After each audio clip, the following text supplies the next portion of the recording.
to be a liberal and to be regarded as a good Catholic. I'm ending now. Rizal's struggle for ciencia resonates today for Filipinos and in particular Filipino scientists. In Rizal's time, the Philippines was a last outpost for the most conservative and authoritarian of Spaniards, including a philocracy that opposed reason and freedom in the name of faith. One wonders if today, in the 21st century, the Philippines remains a last outpost for pre-Enlightenment ideas. Notice the word liberal continues to have negative connotations in the Philippines. It suggests political radicalism and moral laxity. Women don't like to be called liberal in the Philippines. And faith, unfortunately, is equated with blind obedience and dogmatism. The challenge remains for the Filipino scientists, our doctors included, to understand that Rizal's quest for knowledge was closely tied to a firm conviction that you needed freedom and reason for both faith and science. Maraming salamat.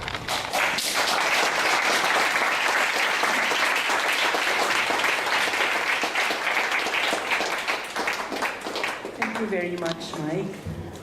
I'd like to ask you to hang on to your questions. We'll do a general open forum question and answer after the commentaries from the three discussants. So I'd like to invite the discussants to give us their commentaries, to begin with John, and then Harvey, and then Dr. Benson.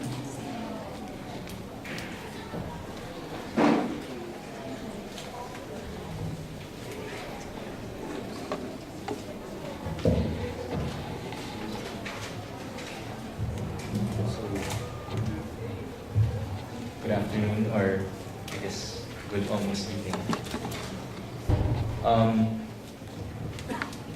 When Doc Shaw called me to his office for this talk, the first thing he asked me was, "What do you think of Rizal?" Another teacher in the health sciences department quantified the question. On a scale of 1 to 10, what would you rate him? And after a moment of pondering on Jose Rizal, on his greatness, I gave Dr. Jose Rizal, the Philippines' national hero, the physician, polymath, poet, sculptor, painter, author, architect, biologist, philosopher, and I'm not going to try to reach the 37 areas of expertise that Dr. Mike was talking about. I gave him a 6 out of 10. 6 out of 10. I think I speak for the majority of the student population here in the Ateneo when I say that I'm not an extremely big fan of the guy. Putting it colloquially, steds lang siya. Okay lang. He was a great man, yes, and he did do a lot for us. But I experienced great difficulty in trying to admire a man whose life is decades upon decades removed from my own. This difficulty pushes me to ask two questions which I'd like to tackle today. Who is Rizal? And why is this Rizal of any importance to us today? For some Filipinos, their experience of Rizal will be limited to the coin and perhaps the holiday. But we as Ateneo students are able to take a more academic look at Jose Rizal, specifically through History 165. In this context, Rizal is simply the man we learn about in class. But if you're like me, not a history geek, the question that pokes at you when you realize that you have to take History 165 is, why? Why? And I know some of you are taking the class now, and maybe you're asking yourselves this question. What in the world is this for? Why do I need to spend 3 precious units of my college life and tuition memorizing and, let's face it, in all likelihood, forgetting the biography of a man who died a century before I was born? What use is Rizal to me in the greater scheme of things? And what do I lose if I do not take this class? Well, for those of you who are taking the class and for those who are yet to take the class, you will be told that no less than Philippine law requires us to take History 165 or its equivalent as per Republic Act 1425. So it's unavoidable if you want to graduate from any Philippine university. And so for a lot of us, we experience Rizal, the man we learn about in class, as a requirement. A burden we did not freely choose to bear, another lecture we have to sit through, a body of knowledge whose very relevance we question. So is that it? Rizal is the class we are chained to, and he is important because the law and my school tell me I must pass this class to graduate? I'm gonna answer. Okay. The answer, our professors and perhaps our parents tell us, is of course no. They say that knowing Rizal's life is relevant to us today because it helps us understand the story of the Filipino people. History helps us to make sense of what is happening in our society and empowers us to address current problems by using lessons learned from the past. And in this, our elders have a point. For example, when we planned for our organizations, we looked back at the documentation from previous semesters before we planned. Not reviewing the organization's past could mean we repeat mistakes, and if nachambahan natin, if we repeat and build on our victories, it will only be by accident. In the same way, if we as a country want to move purposely forward towards a vision, we need to look back and appreciate our history as the bedrock, the only bedrock upon which we will build our future. So who is Rizal and why is he important today? In this sense, we can say that Rizal is our window into the Philippines' past, and he is important because he gives us a view into our collective present and future.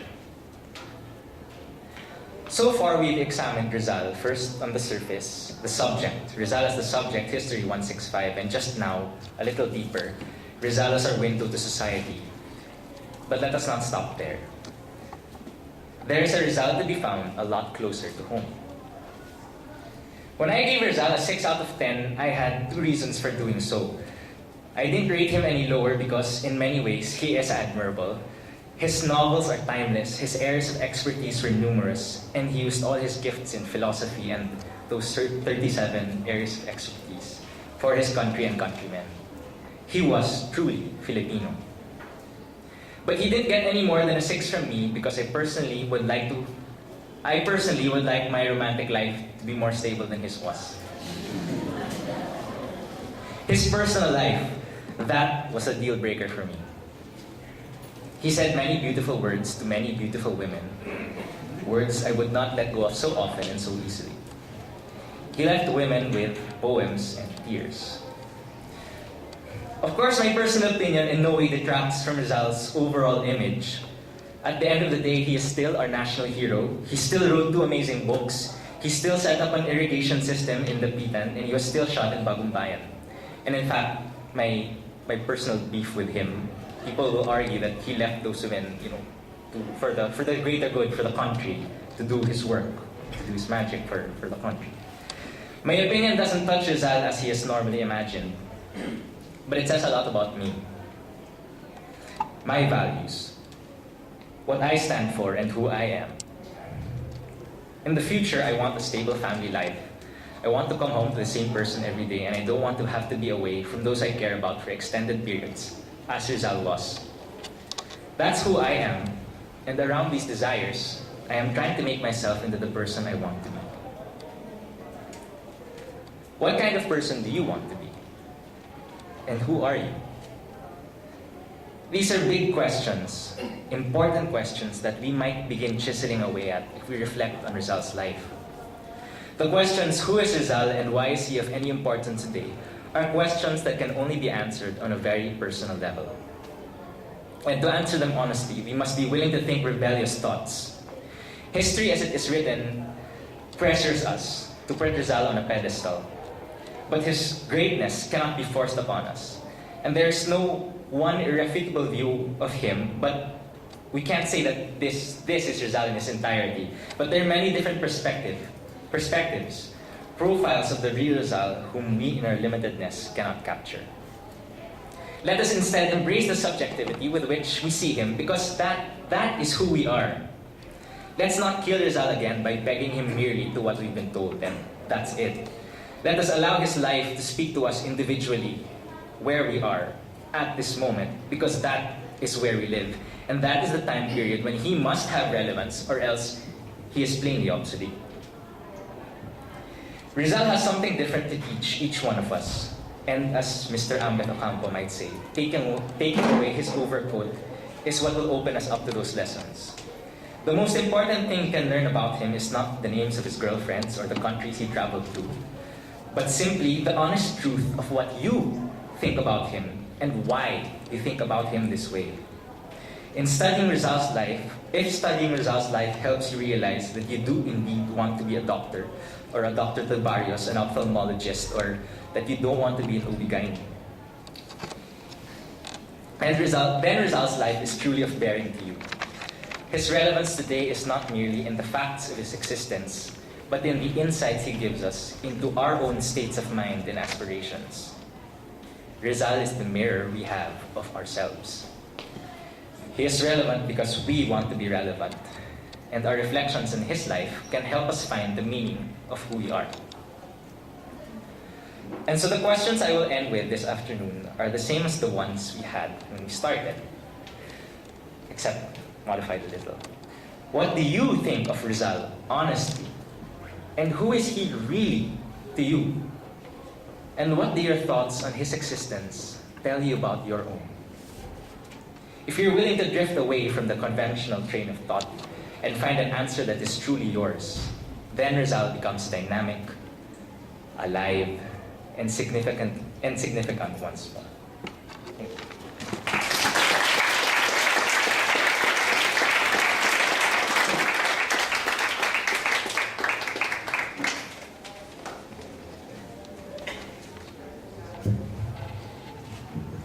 To Dr. David, Dr. Bengzon, Dr. Tan, John, whom I remember very well from the high school where I also taught for a while.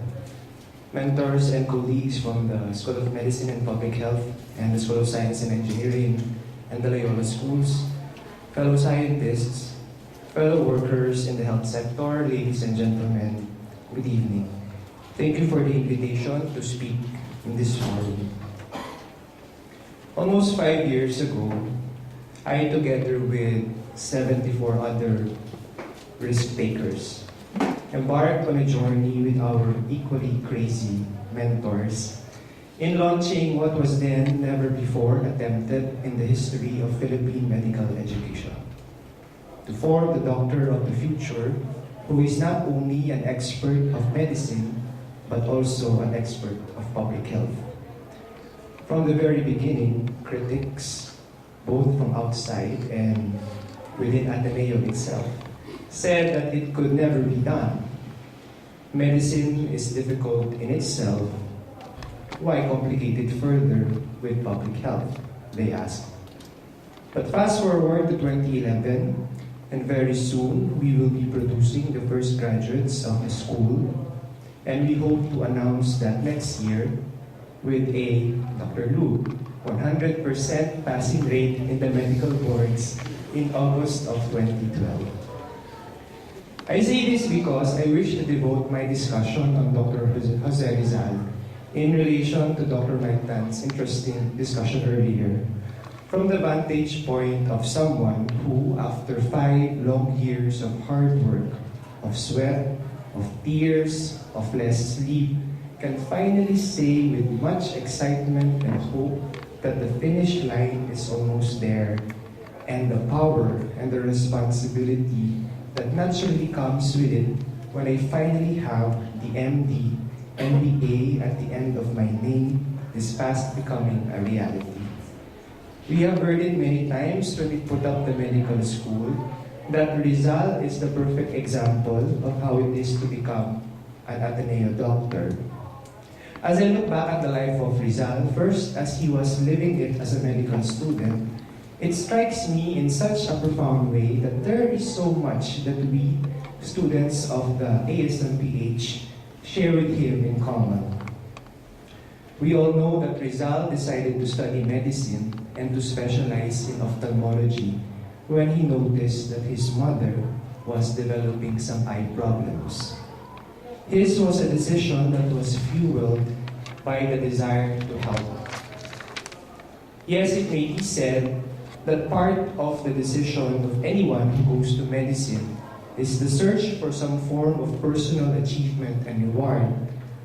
Yet, at the core of each applicant to the ASMPH, including future medical students like John who spoke earlier, including me and my batchmates who were applicants 5 years ago, at the core is a journey that began as a response to a call to help. To us in the ASMPH, especially my batch, where many have become tired and weary, some plunging in a form of quarter-life crisis because of the harsh realities of clerkship and internship as we go through 36 straight-hour duties, the cruel world of a hierarchical medical training setup where change is so difficult to make because of the emphasis on tradition and seniority, the seemingly hopeless situation of the health sector, most especially seen in our government health institutions, and all that while we see many of our college batchmates who went to other careers already earning for themselves and raising their own families. Dear batchmates, may we never, ever forget that we are here because of our original desire to help. It is our rootedness to our genuine desires that can help sustain this journey of becoming a doctor for our country. I highly suspect that Rizal himself maintained this rootedness to his desires, which encouraged him to finally obtain his medical degree. Like ours, his story as a medical student was also a story of struggle. We probably all know that from a sobresaliente finish at the Ateneo Municipal, his performance at the Pontifical and Royal University of Santo Tomas was not as exceptional. Well, certainly not because the program of learning at UST was more difficult than the Ateneos, for the answer to that is quite obvious. But most biographers of Rizal paint an unpleasant picture of his experience in UST. He is said to have complained not only of his poor grades there, but also of the discrimination against Filipinos. In fact, he left UST to continue his medical training in Madrid, where his grades were even a little lower. During UST's quadricentennial celebrations, Spanish Dominican historian Father Fidel Villaruel countered that Rizal was actually a good student at UST, above average, though not excellent, and that he was not as gifted for medicine as he was for the letters and the arts. In fact, I think Rizal had so many other interests other than medicine. At the same time that he was a medical student at UST, he also cross-enrolled at the Ateneo for a course in land surveying. And while a first-year medical student at UST, he was also given permission to add to his course load the following non-medical subjects: preparatory course of theology and law, cosmology, metaphysics, theodicy, history of philosophy, advanced natural history. And I thought, had the Ateneo put up the ASMPH a century earlier, Rizal would most probably have enrolled here instead. Do you know that Father Karel San Juan and Sister Bubbles Baldojo also lectured to us about the biopsychosocial spiritual context as applied to medicine? Attorney Jenny Sandoval of the law school is our lecturer on medical jurisprudence, and Dr. Raquel Fortun on legal medicine. Every so often, Dr. Tanet Angeles gives us a talk on ethics. Once in a while, Mr. Ambeto Campo drops by to talk about Rizal as the doctor. Father Mario Francisco visits to talk about the beginning of life, while Mr. Eddie Boy Calasanz talks about the philosophy of death. Dr. Mike Tan himself is our lecturer on medical anthropology. And oh, by the way, while we listen to these eminent teachers, we also take subjects on leadership, human resources, medical informatics, accounting, financial management, economics, operations management, marketing, strategic management. And in the field of the arts, just last night, my classmates representing the medical city gave an amazing Alice in Wonderland inspired dance number in a competition against 7 other hospitals. I still think, pal, that you guys should have at least placed first runner-up. Anyway, so what then does this say about the training for medicine? The traditional belief that medicine should be confined to what is purely medical, as our critics continue to believe so, is obsolete and archaic. A major reason why the health sector continues to be beset with several problems is precisely because of the lack of systemic thinking among our leaders and policymakers. Our problems cannot be solved by the myopic view of congressmen putting up more hospitals or mayors requesting more ambulances from the PCSO. These problems cannot be solved by doctors who continue to have an individualistic view of the doctor-patient encounter, where as if all it takes is the diagnosis of illness and the prescription of treatment. We have to remember that the encounter is a platform for the interplay of so many other relevant factors. The economic factor, which influences how our patients are able to secure what we prescribe to them. The socio-cultural factor, which influences whether or not our patients will actually comply with what we instruct them to do. The bigger political and public health factor, which influences how our patients are able to maintain a disease-free state given the sufficient preventive programs that are in place in the health system. More than a century ago, Rizal already saw how important it was to go beyond mere academic grades and put the emphasis instead on a doctor in training to have a holistic perspective of medicine. Allow me then to offer an unsolicited